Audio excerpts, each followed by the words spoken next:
और इस वक्त की बड़ी खबर हम आपको बता दें, राज्यसभा में वक्फ संशोधन बिल पर जेपीसी रिपोर्ट पेश हो गई है। राज्यसभा में बीजेपी की राज्यसभा सांसद मेघा कुलकर्णी ने रिपोर्ट पेश किया है। रिपोर्ट में उन सभी सबूतों का भी रिकॉर्ड शामिल बताया जा रहा है जो जेपीसी के सामने रखे गए थे। 2 बजे के बाद लोकसभा में भी वक्फ संशोधन बिल की जेपीसी रिपोर्ट पेश की जाएगी। तो देखिए, इस वक्त की बड़ी खबर हम आपको बता रहे, राज्यसभा में वक्फ संशोधन बिल पर जेपीसी रिपोर्ट अब पेश कर दी गई है। राज्यसभा में बीजेपी की राज्यसभा सांसद मेघा कुलकर्णी ने यह रिपोर्ट रखी है। मैं उनको ये बोल रहा हूं कि आप प्रेसिडेंट भी हो, आपका इन्फ्लुएंस इसमें जरूरी है। आप इसको विड्रॉ करने के लिए, और इसको अनकॉन्स्टिट्यूशनल है, इसीलिए जेपीसी को फिर से आप भेजिए और इसको आप प्लेस करने के लिए। सर, आप रिफ्यूज कर सकते हैं। कितने गवर्नर बिल्स रिफ्यूज करके वापस भेजे हैं?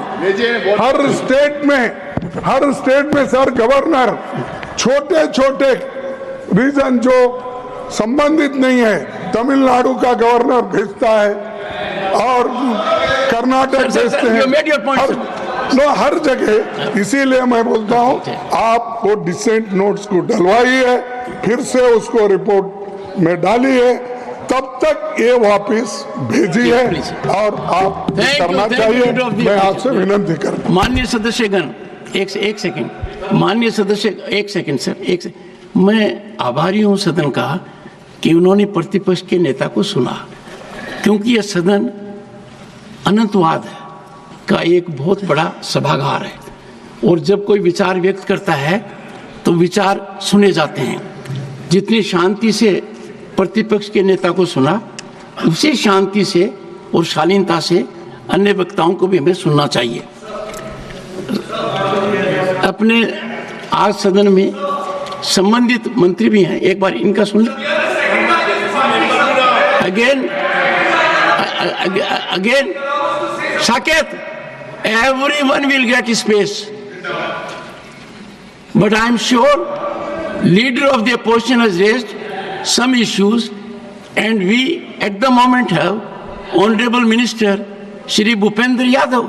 Sir, so sir, okay, Bhupendra ji, sir मैं पॉइंट ऑफ ऑर्डर पे बोल रहा हूँ। नहीं, Bhupendra ji, house is in order, so no point of order. House is in order. Shri Tiruchi Siva. I draw your attention to rule number 274, sir. 274, sir. The report of any member of the committee may record a minute of dissent on the report of the committee. The report of the committee, together with the minutes of dissent, if any, shall be presented to the houses. Sir, we deviate from that. Please, sir. एक second Sir, we work. और सपा सांसद याउबुर रहमान बर्क को वक्फ संशोधन bill पसंद नहीं है। उनके मुताबिक ये बिल जबरदस्ती मुसलमानों पर थोपा जा रहा है।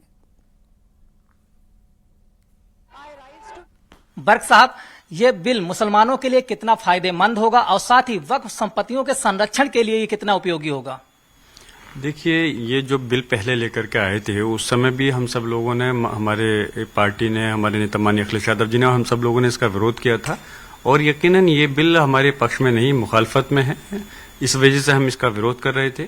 अब दोबारा से जब जेपीसी बनी थी, कुछ उम्मीद लग रही थी कि शायद इसके अंदर कुछ बेहतर हो, या तो इस बिल को वापस नहीं लेंगे तो संशोधन जो है उसको स्वीकार करेंगे। मगर जो विपक्ष के जितने मेंबर थे उनके उसको नजरअंदाज किया गया है, और जिस प्रकार से हरदर्मी के तहत दोबारा से इस बिल को लाया जा रहा है, हम इसकी पुरजोर तरह से मुखालफत करेंगे। और हम उम्मीद करते हैं कि इसमें सरकार के जो सहयोगी दल हैं उनका समर्थन मिलना चाहिए विपक्ष को, क्योंकि ये बिल हमारे सिर्फ समाज के, हमारे मुस्लिम समाज के खिलाफ ही नहीं बल्कि इस देश के भी खिलाफ है। क्योंकि जब इस प्रकार का बिल ला करके असंतोष पैदा किया जा रहा है, और हम चाहते हैं कि इस प्रकार बिल जबरदस्ती नहीं थोपना चाहिए। सरकार जबरदस्ती बोल रही है कि हित में है।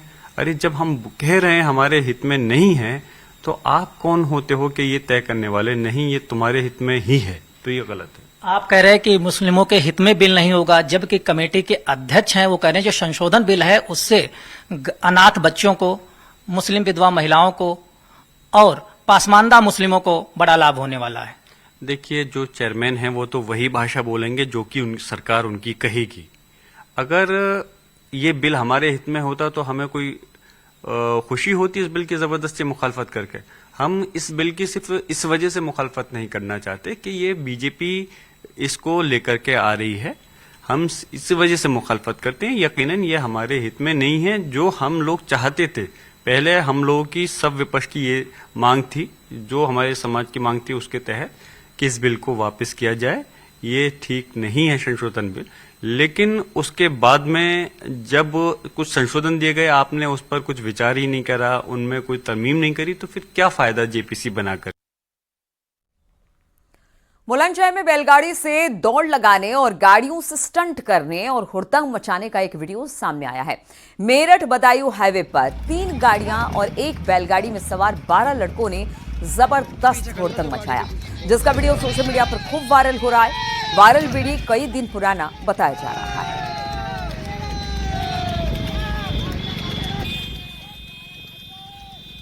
ये तस्वीरें आप देख सकते हैं कि किस तरह से बैलगाड़ी, उसके आगे एक गाड़ी और लगातार हुड़दंग मचाया जा रहा है इन लड़कों के द्वारा। आगे पीछे कई गाड़ियां और इस दौरान वहां पर जो पीछे से आ रही गाड़ियां थी उनकी काफ़ी ज़्यादा उनको दिक्कत भी हुई है इस सड़क पर चलने में। लेकिन जो गाड़ी और जो वीडियो इस वक्त वायरल हो रहा है वो अपने ही मज़े करते हुए चले जा रहे हैं। बैलगाड़ी भी पीछे पीछे, गाड़ी भी आगे आगे, डिग्गी भी गाड़ी का खुला हुआ और हुड़दंग मचाते ये लड़के सड़क पर दिखाई दे रहे हैं।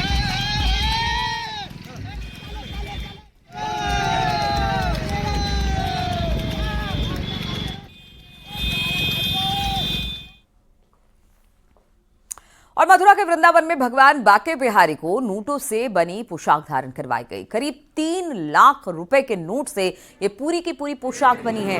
भगवान को नोटों की पोशाक में देखकर भक्त काफी खुश भी हो गए। 200 रुपए के नोटों से ये पोशाक बनाई गई है। वृंदावन के कारीगरों ने ये पोशाक बाके बिहारी जी के लिए तैयार की है।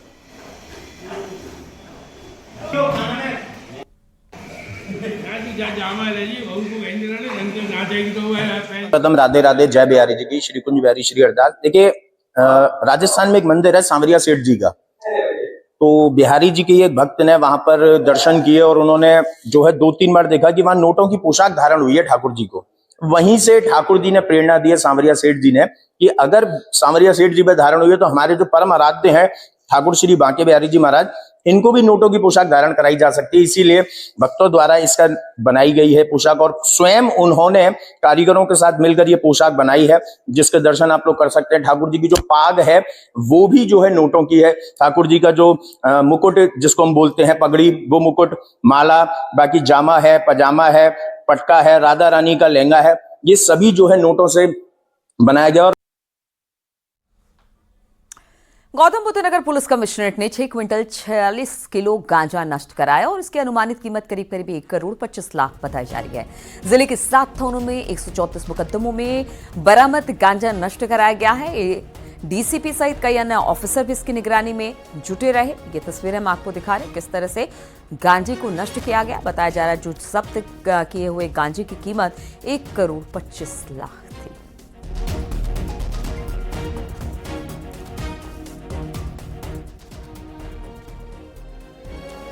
आज दिनांक 12 फरवरी 2025 को माननीय सुप्रीम कोर्ट और डीजी मुख्यालय नारकोटिक्स के निर्देशानुसार लगभग 646 किलो गांजा, 646 किलो गांजा के विनिष्टीकरण की कार्रवाई हुई।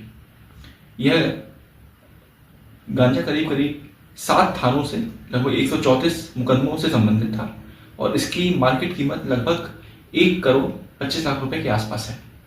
इंसिनरेटर के माध्यम से इन सभी मालों का निश्चितकरण हुआ है।